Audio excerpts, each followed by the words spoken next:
अगर ये सपना नहीं तो क्या है?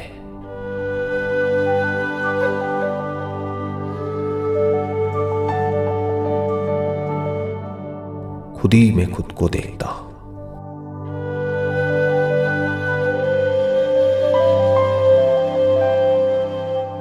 लेकिन फिर भी कभी खुद में खुद को नहीं देख पाता। अगर ये मजाक नहीं तो क्या है? सपने में भी सपनों की दुनिया में रहता हूं और उन सारे सपनों के सच होने के सपने में जीता हूं।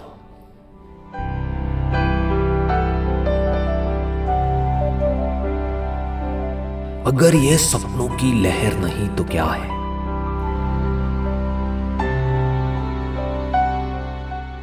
खुद से ही खुद को बनाकर, खुद ही से खुद को मिटाकर खुद ही मैं मिल जाता हूं। अगर ये खुद से खुद की लड़ाई नहीं तो क्या है?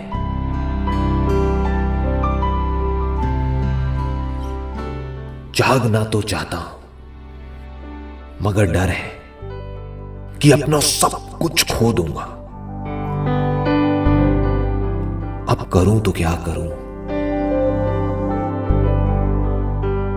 इसमें भी कोई शक नहीं कि खुद को खोकर मैं खुद को पालूंगा।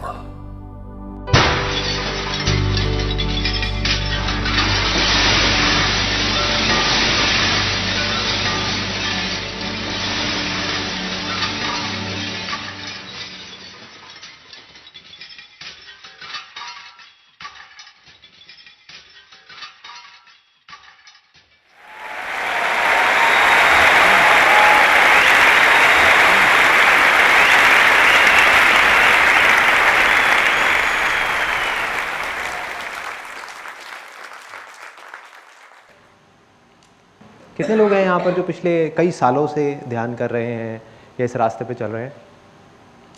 बहुत सारे लोग, ऑलमोस्ट सारे।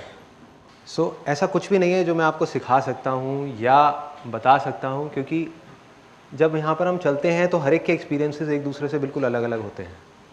तो मैं सिर्फ एक काम कर सकता हूँ, या तो मैं आपके जो क्वेश्चंस हैं या जो भी आप मुझसे पूछने वाले हैं उसमें से कुछ सीख सकता हूँ, या फिर अपने एक्सपीरियंसेस आपके साथ में शेयर कर सकता हूँ। और वही आज होगा। मैं अपने एक एक करके अपने जो एक्सपीरियंसेस हैं वो आपके साथ में शेयर करूँगा।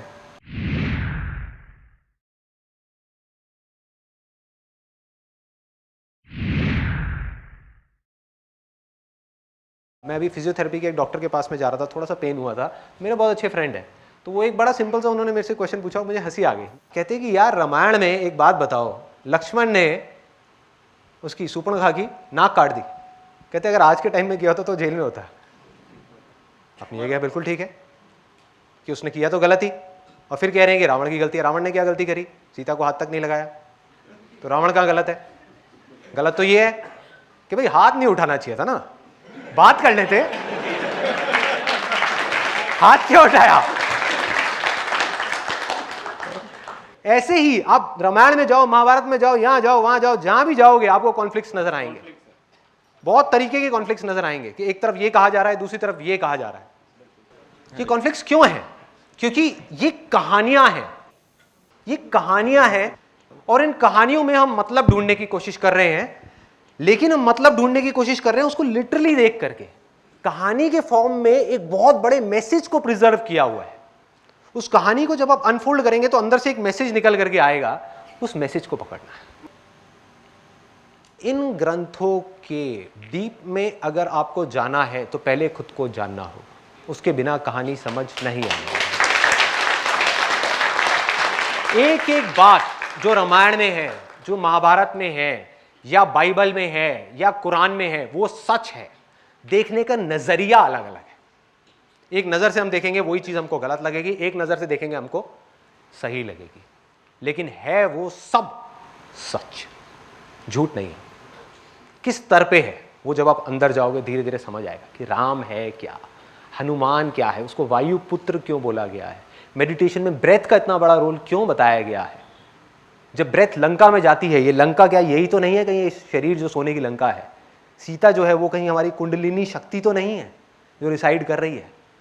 और जब हनुमान लंका में पहुंचता है तो लंका में आग क्यों लगती है, जब ब्रेथ हमारी पूरी बॉडी को जलाती है तो तप क्यों बोलते हैं उसको, ये क्यों बोलते हैं कि शरीर को तपाना पड़ेगा, और तपाने से क्या होता है, ये शरीर कहां जाता है, बाण यहीं क्यों लगना चाहिए रावण के, कहीं और क्यों नहीं, यहां पर ऐसा क्या है, इस चक्र में ऐसा क्या है, कहीं ये अग्नि का चक्र तो नहीं है, कहीं अग्नि से रूप तो उत्पन्न नहीं होता, कहीं हमारा सारा रूप इसकी वजह से तो नहीं है।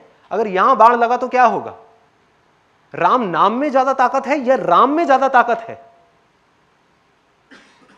रामायण में अगर आप ध्यान से देखोगे एक बड़ा मजेदार इंसिडेंट है, उससे आपकी पूरी रामायण ढह जाएगी पानी की तरह। वो क्या है, लोगों ने भगवान बना दिया राम को, जबकि उस पूरी रामायण में भगवान कुछ और है। भगवान राम का नाम है, ना कि वो इंसान है जिसकी बात की जा रही है। Getting my point.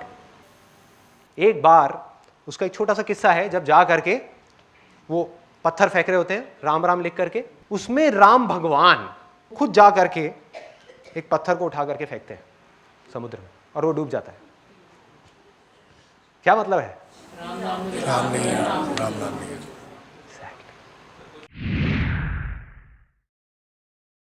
एक गाड़ी जा रही है, वहां पर एक ड्राइवर बैठा हुआ है, एक गाड़ी है, गाड़ी क्या है, आपकी बॉडी है, माइंड जो है वो आपका ड्राइवर है जो उस बॉडी को चला रहा है।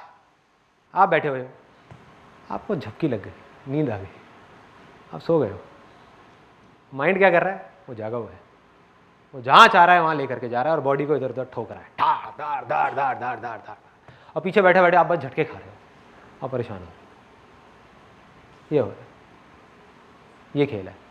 तो जैसे ही आप जाग जाओगे क्या होगा, ड्राइवर को पता लग जाएगा कि भाई ये तो जाग गया है, आप थोड़ा तरीके से चलाओ गाड़ी। अब आप अगर उसको कहोगे कि तूने ये करना है तो वो ये करेगा, वो करना है तो वो करेगा, उस गाड़ी को जहाँ लेकर के जाना है वहाँ लेकर के जा सकते हो, जो चाहे वो कर सकते हो। ये तो आप कौन हो, जो पीछे बैठे हो, आप मालिक हो। मालिक नौकर बन गया और नौकर मालिक बन गया, ये जड़ है सारी की सारी प्रॉब्लम।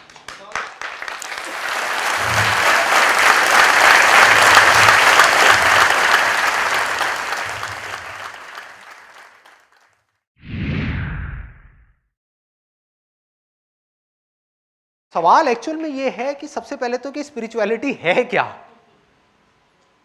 क्या जो आदमी स्पिरिचुअलिटी में है क्या वो मटेरियलिस्टिक वर्ल्ड से कट गया। हो सकता है हाँ, हो सकता है ना।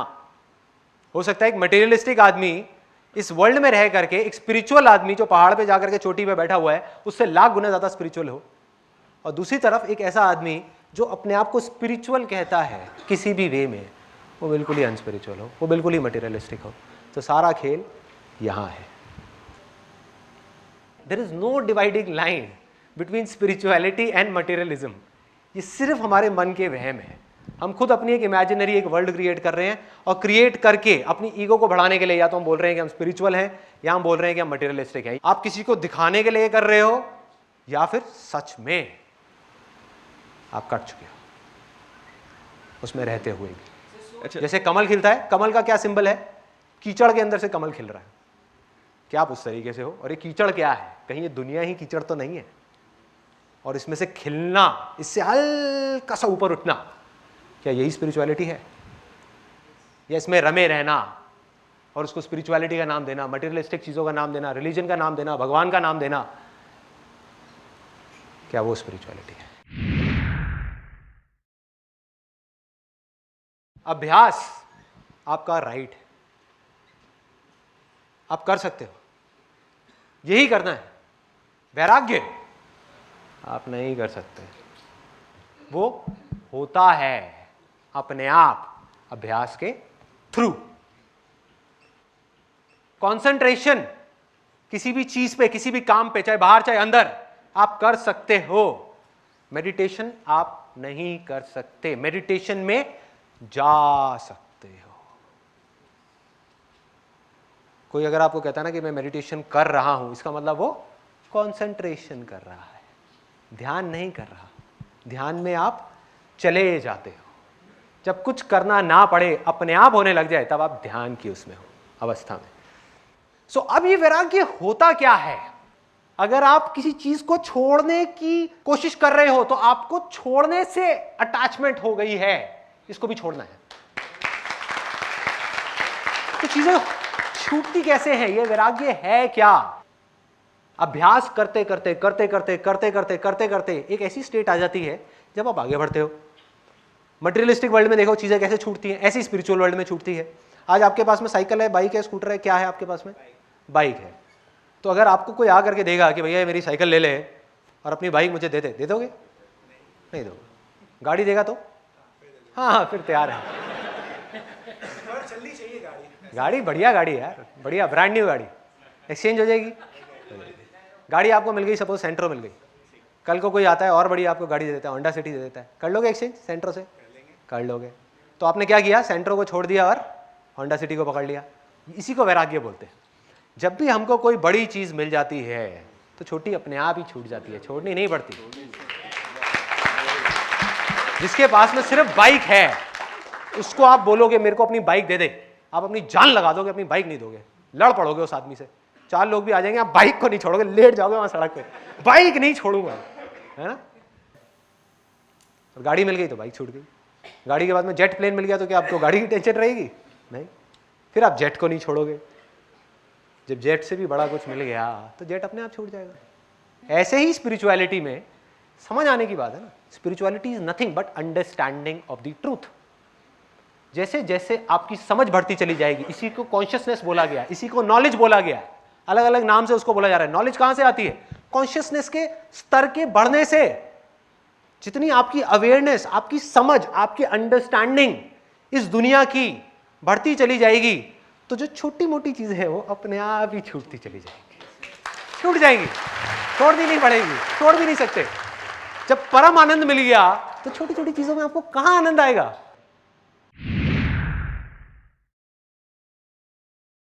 जब भी आपका मन शांत होगा कुछ भी करने से, वो अच्छे कर्म है। जिससे भी आपका मन अशांत होगा या दूसरों का मन अशांत होगा वो बुरे कर्म है। अगर इसका मैं बेस बताऊं, बेस कि क्या करना है और क्या नहीं करना, जो भी इस कैटेगरी में फॉल होता है वो अच्छे कर्म है, जो इस कैटेगरी से बाहर है वो सब बुरे कर्म है। वो क्या है? सबसे पहला सेल्फ इंक्वायरी, सबसे अच्छा कर्म है। इससे अच्छा दुनिया का कोई कर्म नहीं हो सकता। स्पिरिट ऑफ इंक्वायरी, वो इंक्वायरी की स्पिरिट क्या है कि मैं हूं कौन। इससे अच्छा कर्म दुनिया में और कोई नहीं है, हो ही नहीं सकता, क्योंकि ये आपको अंदर लेकर के जा रहा है, बाकी सारे विचार आपको बाहर लेकर के जा रहे हैं। तो कितने लोगों के अंदर ये सवाल उठाए कि मैं कौन हूं, कहां से आया हूं, कहां जाने वाला हूं। इससे अच्छा कोई कर्म नहीं है इस दुनिया में। इसको पकड़ करके रखो। जब तक ये सवाल आपके अंदर है, आप अच्छे कर्म कर रहे हो। जिस दिन ये सवाल आपके अंदर से निकल गया, आप बुराई के रास्ते पे अपने आप ही चल पड़ोगे। चलोगे नहीं, चलने लग जाओगे। दूसरा क्या है? Self control. जो करने से आपका सेल्फ कंट्रोल बढ़ रहा है, किसके ऊपर? अपनी 10 इंद्रियों के ऊपर। जो हमारी 5 ज्ञानेंद्रियां हैं, 5 कर्मेंद्रियां हैं, और एक एकदश इंद्रिय जिसको बोला गया माइंड। अगर सिंपल वे में देखा जाए तो इस 11 के बाहर और कुछ भी नहीं है। सिर्फ इन 11 पे आपको कंट्रोल करना है। वही लोग नहीं कर पा रहे। फॉर एग्जाम्पल, एक आदमी कहता है कि मैंने स्विमिंग सीख ली। कहां सीखी? पानी के बाहर। पानी के बाहर। तब पता लगेगा उसको स्विमिंग आती है नहीं जब वो पानी के अंदर जाएगा। तो जब वो इंद्रियां आपके ऊपर हावी होती हैं, तब उस समय आपको अपनी विल पावर को, अपनी इच्छा शक्ति, जो इच्छा शक्ति किसकी है? उसी की है, अंदर जो है, उसकी इच्छा शक्ति को लेकर के सामने आना है। और उस समय धीरे धीरे अगर आपका अपने ऊपर कंट्रोल आता चला गया, एक ऐसी स्टेट आ जाएगी जब आपको कंट्रोल करना नहीं पड़ेगा। ये सब 10 की 10 इंद्रियां आपके कंट्रोल में होंगी। चाहोगे तो करोगे, चाहोगे तो नहीं करोगे। चाहोगे तो यहां से कुछ आएगा, चाहोगे तो नहीं आएगा। और एंड में जो 11वीं इंद्री बच जाएगी, जो सबसे ज्यादा पावरफुल है, वो है माइंड। धीरे धीरे जब ये 10 इंद्रियां हटेंगी, उसके बाद में जब ये माइंड आएगा आपके सामने निकल करके, विच इज वेरी पावरफुल, बहुत पावरफुल है, क्योंकि आपकी सारी पावर्स इस माइंड के अंदर है, सारी पावर्स। और इसके युद्ध को, इस माइंड के साथ के युद्ध को बोला गया है रामायण और महाभारत। इस युद्ध की बात हो रही है। ये कुरुक्षेत्र है ना, ये बॉडी ही कुरुक्षेत्र है।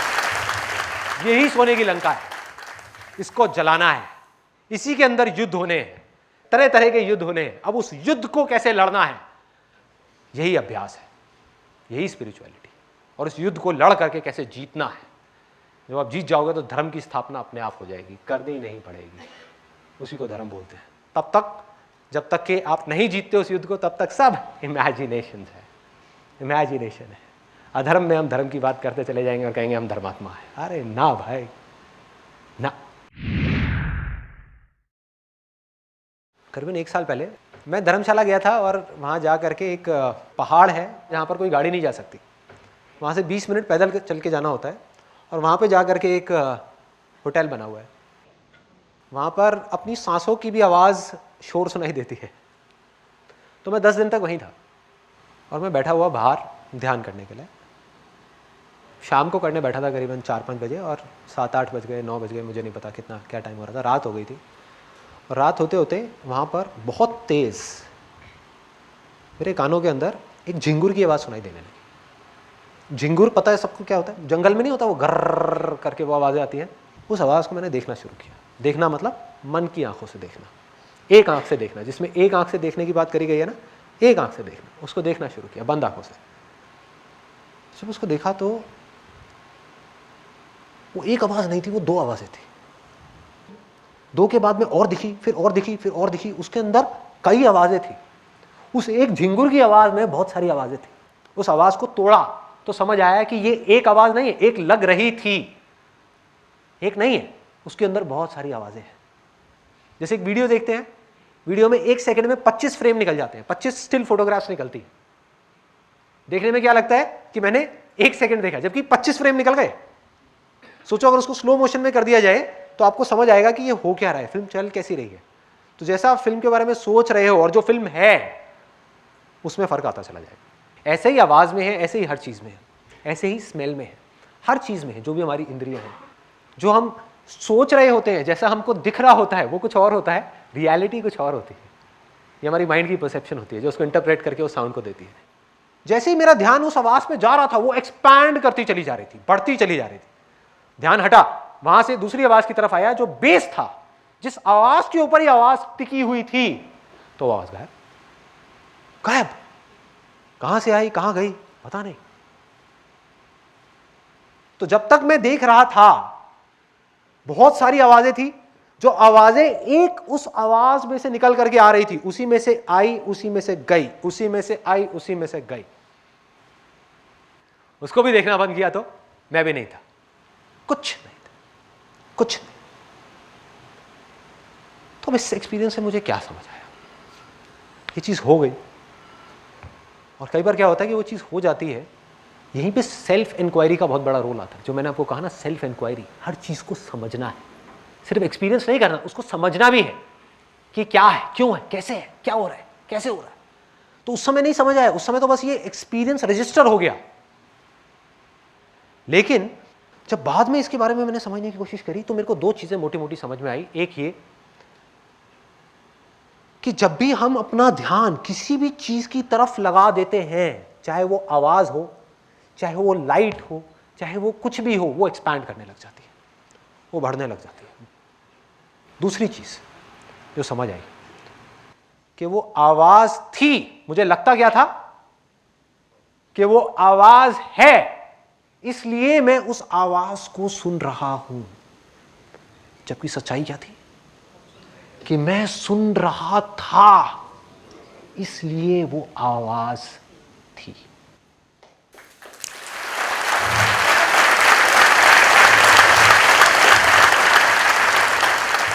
अब इसको आवाज से हटा करके कहीं और डालते हैं। आप हो, इसलिए मैं आपको नहीं देख रहा, मैं देख रहा हूं, इस वजह से आप हो, नहीं तो आप हो ही नहीं। उसमें सिर्फ आप नहीं हो, मैं भी हूं। ये सब एक ही है, अलग नहीं है। आप भी जो देख रहे हो, चाहे अपने आप को देख रहे हो शीशे में, चाहे इनको देख रहे हो, चाहे मुझे देख रहे हो, मैं हूं नहीं। आप देख रहे हो, इस वजह से मैं आपको दिख रहा हूं। जहां आपने देखना बंद किया, मैं हुई नहीं। ये हो गया जो मैं अपने एक्सपीरियंस के बेस पे आपको बता रहा था। प्रैक्टिकली समझना है कैसे होता है, साइंटिफिकली समझना है कैसे होता है, क्वांटम फिजिक्स को स्टडी करना शुरू कर दो। क्वांटम फिजिक्स के बारे में किसी ने सुना है? साइंस है, कोई स्पिरिचुअलिटी नहीं है, कोई थियोरेटिकल बातें नहीं है। यही जो बात मैं आपको बोल रहा हूं, ऑब्जर्वर इफेक्ट बोलते हैं इसको। जब कोई देख रहा है तो मैटर है, ये मैटर है। नहीं देख रहा है तो सिर्फ वेव्स है, ऊर्जा है जो बह रही है। देखने से सब चीजें मटीरियलाइज होती चली जा रही हैं, बनती चली जा रही हैं। तो मैं आपको देख कहां रहा हूं और कौन देख रहा है? क्या आप सच में हो या मेरी सिर्फ एक इमेजिनेशन हो? इसको मैं एक सिंपल एग्जाम्पल के थ्रू, सिंपल, जिसको कोई छोटे से छोटा बच्चा भी समझ सके और बड़े से बड़ा आदमी भी समझ सके, किसी भी स्टेट में हो वो मेडिटेशन में, बिगिनर लेवल पे है या बहुत एडवांस लेवल पे है, वो समझ जाएगा, कोई भी समझ सकता है। इसके लिए मुझे एक वॉलंटियर चाहिए जो यहां पर आना चाहे। एनीबडी, आप आंखें बंद कर लीजिए। अब ना जो मैं कहूंगा उसको आपको इमेजिन करते चले जाना है। अब जो मैंने अभी आपको कहा है ना, उसका लाइव आप एक एग्जाम्पल देखने वाले हैं। लाइव एग्जाम्पल अपने सामने कि बेसिकली क्या होता है, क्या क्या खेल है ये माया है क्या, कर्म क्या है, धर्म क्या है, मोक्ष क्या है, मुक्ति क्या है, जन्म क्या है, मरण क्या है, लाइफ क्या है, डेथ क्या है, आफ्टर डेथ क्या है, बिफोर लाइफ क्या है, वो सब कुछ है इसके अंदर। अगले 10 मिनट के अंदर अंदर सब क्लियर होता चला जाए।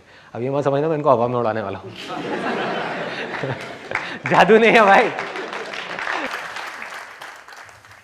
आप में से कितने लोग सपने देखते हैं रात को सोते समय? सब देखते हैं। जब आप सपना देख रहे होते हैं तो सपना सच लग रहा होता है या झूठ लग रहा होता है? सच लग रहा होता है। सपने कैसे आते हैं ये देखना है अपने को।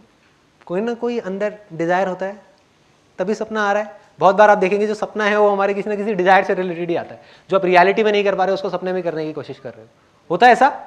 सबके साथ होता है। कई बार एब्स्ट्रैक्ट सा कोई सपना आता है, इसका मतलब वो डिजायर तो है लेकिन आपको पता ही नहीं है कि आपके कितनी गहराई में जाकर के वो डिजायर है जिसकी वजह से वो सपना आ रहा है। बिना कामना के सपना नहीं आ सकता। अब ये सपने में है और इन्होंने क्या किया, अपने माइंड में ही इमेजिनेशन बना ली कि मैं एक लड़का हूं और बिल्कुल वैसा ही जैसा कि ये बनना चाहती है, जिसकी बॉडी बहुत स्ट्रांग है, बिल्कुल एब्स वैब्स ये वो और बिल्कुल फिट, फिजिकली फिट, और एक बोट के ऊपर समुद्र के बीच में जा रही हूं मैं, ऐसे खड़ी हुई हूं और हवा चल रही है सामने से। इतनी देर में इनकी नजर पड़ी एक मछली के ऊपर। एक मछली, बड़ी सुंदर सी मछली, गोल्डन कलर की, वो मछली जा रही है। जबकि क्या वो इनसे अलग है? वो मछली क्या है? वो भी तो इन्हीं की इमेजिनेशन है। अब इसको ध्यान से समझना, एक एक करके लेयर्स आती चली जाएंगी, लेयर्स खुलती चली जाएंगी। सिंपल है लेकिन बहुत डीप है। अब वहां से क्या हुआ कि जैसे ही मछली को देखा तो मछली को देख करके ख्याल आना जायज है कि यार इंसान होने की बजाय, ये लड़का होने की बजाय अगर मैं मछली होता तो समुद्र के नीचे की दुनिया जा करके देखता, बिना कोई मास्क लगाए, बिना कुछ करे। ये भी एक दुनिया है, मजा आ जाता। कामना उठ गई, डिजायर उठ गया। Desire is the root cause of existence. यही कर्म है। जहां डिजायर उठा कर्म हुआ। अब जैसे ये डिजायर उठा, इमीडिएटली उसी मछली के अंदर पेट में ये पहुंच गई। और सपने में टाइम और स्पेस नाम की कोई चीज नहीं है। जो हमारी रियल लाइफ में चीजें 50 साल में होती हैं वो सपने में 50 सेकंड में हो जाती है। तो क्या हुआ, इमीडिएटली इनके अंदर वो आया, उसके अंदर पेट में वो पहुंची और वहां से वो निकली और फटाफट से बड़ी हुई और तैर रही है। अब ये क्या बन गई? मछली। अब उस लड़के को भूल गई। अब ये मछली है और मछली की दुनिया देख रही है। मछली की नजर से दुनिया को देख रही है, चाहे उस लड़के को देख रही है, चाहे समुद्र के अंदर देख रही है, चाहे यहां, चाहे वहां, चाहे यहां, वहां, वहां, वहां। अब इनके अंदर डिजायर उठा। मछली है, गोल्डन कलर की, बड़ी सी, अच्छी सी, सुंदर सी मछली जा रही है, जा रही है, जा रही है, जा रही है। एकदम से इनकी नजर पड़ी कि यहां पर एक और मछली है जिसके साथ में उसके 2 छोटे छोटे बच्चे हैं। और उसने कहा कि यार काश मेरे भी 2 बच्चे होते। बड़ा सिंपल सा डिजायर है। उठेगा ये? अगर सपने की आप गहराई में जाओगे ऐसे तो सपने बनते हैं, बस ये है कि हम उसको देखते नहीं हैं, हमें पता नहीं लग रहा होता कैसे बन रहे हैं। मैं आपको चेन बता रहा हूं कि कैसे बनते हैं, कैसे बनते हैं। एक सपने में से एक सपना बना जहां पर ये लड़का है, वहां पर से एक सपना बना जहां पर ये मछली है, और मछलियों को और उनके बच्चों को, उसकी फैमिली को देख करके इनके अंदर एक और डिजायर उठा कि मेरी भी फैमिली होनी चाहिए। जैसे ये डिजायर उठा, उनके अंदर से मछलियां बाहर आ गई।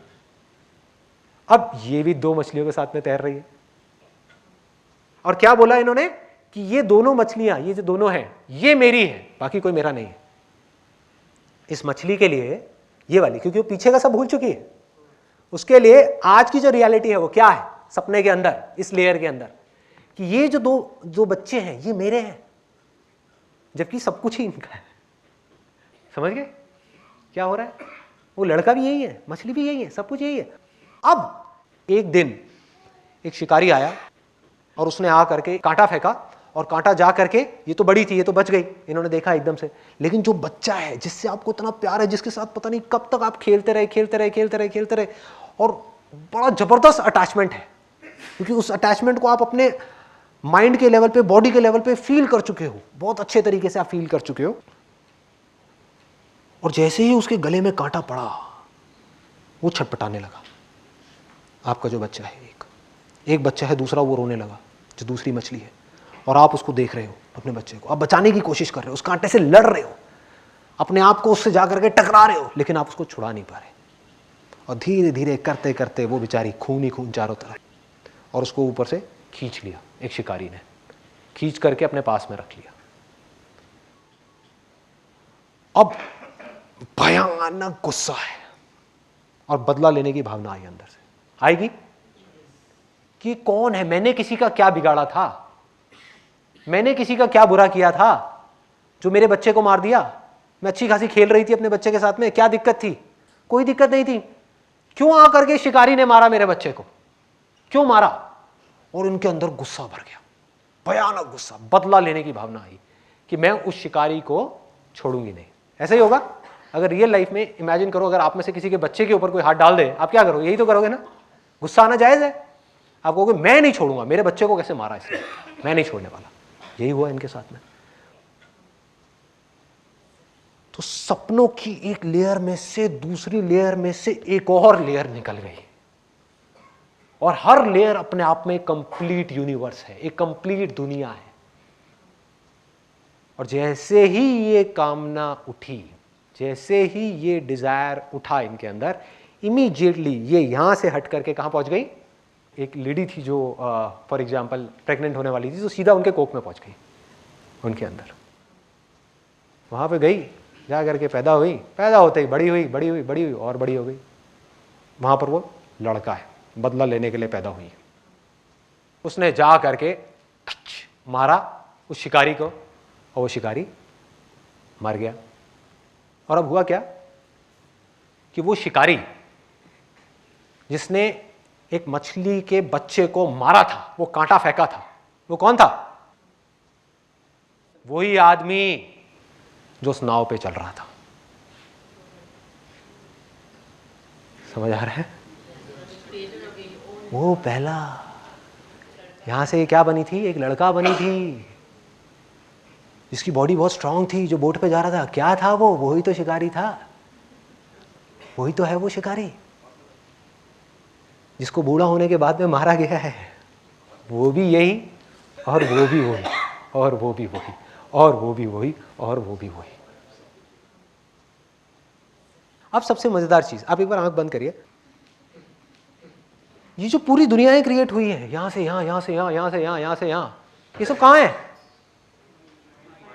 इनके अंदर है ना? इनके अंदर ही तो है। तो अभी यहां पर जो कुछ चल रहा है, मेरा सिंपल सा सवाल यह है कि ये कहां है? आपको ये तो समझ आ गया कि आगे तक की जितनी चेन थी वो सब इनके अंदर ही है, कि पीछे की चेन कहां है? कहां है? जहां पर टाइम और स्पेस नाम की कोई चीज नहीं है। यही सवाल है जो आपको अपने अंदर भरना है, अपने अंदर डालना है। ये आपको एंड तक ले जाएगा, एंड तक ले जाएगा कि अगर मेरे सपनों की दुनिया में मैं यहां से वहां, वहां से वहां, वहां से वहां, वहां से वहां, जहां टाइम भी क्रिएट हो रहा है, स्पेस भी क्रिएट हो रहा है, लोग भी क्रिएट हो रहे हैं, दुनियाएं भी क्रिएट हो रही है, दुनिया के अंदर दुनिया बनती चली जा रही है, सब कुछ होता चला जा रहा है, तो मैं ये कैसे कह सकता हूं कि ये जो हो रहा है ये भी मेरी पीछे कोई इमेजिनेशन नहीं थी? हो सकता है कि जो कुछ मैं कह रहा हूं वो सब बकवास हो सकता है उसमें कुछ सच हो। उसका जवाब सिर्फ और सिर्फ आपको अपने अंदर जाकर के मिलेगा, बाहर से नहीं मिल सकता। I don't believe in the word God, I believe in God, which is nameless. For example, एक आदमी है जो यहां पर पहुंच गया है ना, और अपने आप को शीशे में खड़े होकर के देख रहा है। खड़े आप भी वहीं हो, देख आप भी रहे हो, फर्क क्या है, उस शीशे पे धूल जमी हुई है। अब उसकी सारी धूल हट गई, अब वो खुद को देख रहा है, खुद के निराकार रूप को देख रहा है, जो बेस है हर चीज का। सब कुछ बदल रहा है लेकिन वो नहीं बदल रहा, वो वहीं का वहीं है, बिल्कुल स्टिल है, और उसी के अंदर सब कुछ हो रहा है। और आप जब उसको देख रहे हो तो कोई उसको देख करके बोल रहा है कि ये परमात्मा है, कोई कह रहा है कि हम इसके बच्चे हैं, बिल्कुल ठीक है, क्यों नहीं है? ये कहना गलत होगा? गलत क्यों है? यहीं से तो आप आए हो ना। उसी रिफ्लेक्शन में जब खुद को देख रहे हो, जब आप खुद के दर्शन कर रहे हो, तो आपको यह लग रहा है कि वो अलग है, क्योंकि आप खुद को कभी नहीं देख सकते। लेकिन जिस प्योरिटी में जाकर के लास्ट स्टेट में आप खुद को देख रहे हो, तो वो आप खुद ही हो। डीपर रियलाइजेशन आपको है, लेकिन आपको लग रहा है कि इसके बियॉन्ड भी कुछ है। तो कोई कह रहा है कि ये भगवान है जो दिख रहा है, जो निराकार है, जो ये है, जो वो है, और वो बिल्कुल ठीक कह रहा है, क्योंकि अब वो डिपेंड करता है किस वे में कह रहा है। वो कह रहा है कि इस बॉडी के लेवल से जब मैं उसको देख रहा हूं, तो एक लहर को अगर देखा जाए तो लहर समुद्र का बच्चा ही हुई ना। तो वो कह रहा है I am the son of God, मैं बच्चा हूं और वो भगवान है, वो सच कह रहा है। कोई कह रहा है भगवान ने दुनिया बनाई है, बिल्कुल सच है, भगवान ही है रहा। लेकिन भगवान ने बनाई है, भगवान में से जो निकला उसने बनाई है, वो भी तो भगवान ही है, वो भी सच है। झूठ किसे कहोगे? कोई कह रहा है अहम ब्रह्मस्मि, अनल हक, आई एम दैट, कि मैं ही वो हूं, वो भी सच है। कहने का तरीका अलग अलग है, कहने का तरीका थोड़ा सा अलग अलग है, सब सच है, झूठ कुछ भी नहीं है। कहने का तरीका अलग अलग है। जो भक्ति में जाकर के डूब करके बोलेगा वो कहेगा परमात्मा है, जो ज्ञान में जाकर के डूब करके बोलेगा, साक्षात देख करके बोलेगा, वो कहेगा अरे तो मैं खुद ही हूं। बातें किसी ने भी गलत नहीं कही, ना जीसस ने, ना इसने, ना उसने, ना उसने, किसी ने गलत नहीं कही, सबने एक ही बात कही है। लोगों ने क्या किया? बातों को छोड़ दिया और अपनी कामनाओं को पूरा करने के लिए भगवान को यूज कर रहे हैं कि भगवान मेरी ये कामना पूरी करो, वो करो, वो करो। जबकि भगवान क्या कह रहा है? कामनाओं को छोड़ो। उसको नहीं समझा, उसमें अपना फायदा नहीं है ना। उसको नहीं समझा कि परम उसमें कैसे जाना है, परम आनंद में कैसे जाना है, उसमें कैसे जाना है, उसमें कैसे जाना, ना कुछ नहीं। भक्ति का मतलब नहीं समझा, ज्ञान का मतलब नहीं समझा। भक्ति क्या है? वो आवाज जो ना बन रही है ना मिट रही है, 24 घंटे चल रही है, जिसको अभी मैं सुन रहा हूं, बोलते वक्त भी, चुप होते वक्त भी, सपने में भी, उठे हुए भी, गहरी नींद में भी। इस आवाज का सिमरन करना, इस साउंडलेस साउंड का सिमरन करना, इसको पकड़ना ही अभ्यास है, इसको पकड़ना ही भक्ति है, इसको जानना ही ज्ञान है, और इसकी तरफ बढ़ना ही कर्म है, और कुछ नहीं है। इसके बाहर और कुछ नहीं है। लोग नाम अलग अलग दे रहे हैं, अलग अलग नामों में उलझ गए हैं, और वो ये नहीं समझ पा रहे। अब इस चीज को वो एक्सेप्ट नहीं कर सकते, इस चीज को आपका माइंड एक्सेप्ट नहीं कर सकता, क्योंकि जैसे ही माइंड ने आपके इस बात को पूरी तरीके से एक्सेप्ट कर लिया, तो 2 दिन नहीं लगेंगे, अगले ही सेकंड में आप यहां से निकल करके फुर वहां पहुंच जाओगे। कोई मेडिटेशन की जरूरत नहीं है, कुछ नहीं है। लेकिन वो एक्सेप्ट कैसे करे? उसने एक्सेप्ट कर लिया तो माइंड का ही एग्जिस्टेंस खत्म। तो वो कैसे एक्सेप्ट कर लेगा? वो तो कर ही नहीं सकता। माइंड को कुछ ऐसा दिखाना पड़ेगा जहां पर जा करके माइंड भी अपने घुटने टेक दे, और फिर उसके अंदर से आवाज आए कि ये ही प्रभु है, ये ही भगवान है। मैं क्या करूं भैया, मैं अपने हथियार डाल दिए, अब आगे और कुछ नहीं है। तो माइंड सरेंडर कर देगा, इंद्रियां सरेंडर कर देंगी, आप सरेंडर कर दोगे। जब सरेंडर कर दोगे तो एंड में देखोगे सिर्फ आप ही रह जाओगे।